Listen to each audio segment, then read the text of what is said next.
toutes et à tous, me revoilà avec une nouvelle vidéo. Cette fois-ci, je vous propose des petits croustillons au fromage, une bonne recette à préparer pour les enfants et même pour les grands.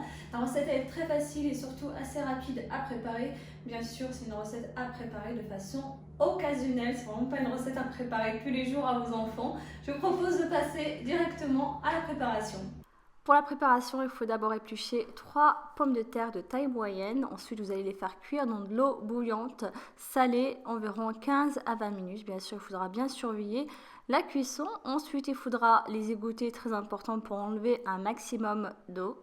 Mettez ensuite un petit peu de persil ou de coriandre séché, là c'est facultatif. Un petit peu de sel. Vous allez ensuite prendre une fourchette ou un écrase pommes de terre pour transformer les morceaux de pommes de terre en purée. Donc il faudra bien les écraser. Ensuite un œuf, 2 cuillères à soupe de maïzena. Vous allez ensuite travailler vos pommes de terre avec de la maïzena et les œufs et l'œuf jusqu'à l'obtention d'une pâte bien travaillée. Vous pouvez utiliser votre main, sinon vous pouvez très bien travailler votre pâte à l'aide d'une fourchette. Et voilà la pâte que vous devez obtenir. Donc on a une pâte un petit peu molle et surtout qui colle.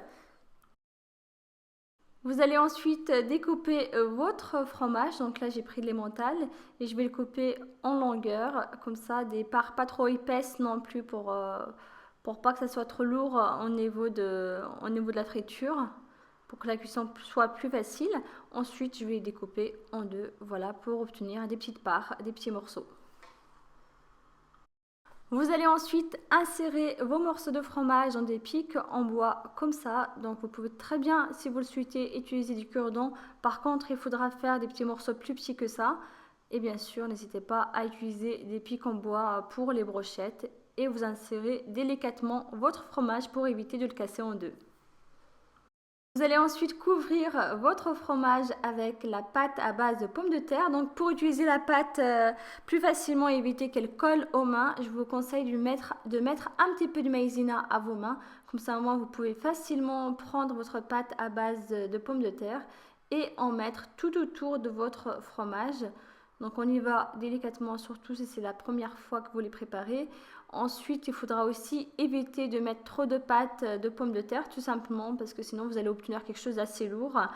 Vous aurez plus de pâte de pommes de terre que de fromage, donc après la cuisson. Il faudra bien faire attention à ça. On enlève l'excédent à chaque fois, on appuie pour obtenir quelque chose d'assez fin.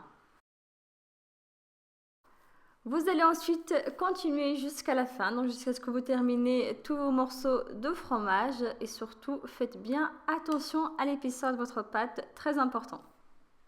Pour éviter que la pâte se détache pendant la cuisson, je vous conseille de les mettre environ 10 minutes au congélateur. Voilà, maintenant il ne vous reste plus qu'à passer à la cuisson. Donc pour la cuisson, il faudra bien faire préchauffer de l'huile de tournesol dans une poêle. Et surtout, très important, il faut attendre à ce qu'elle soit bien chaude avant de plonger vos pommes de terre avec le fromage dans l'huile.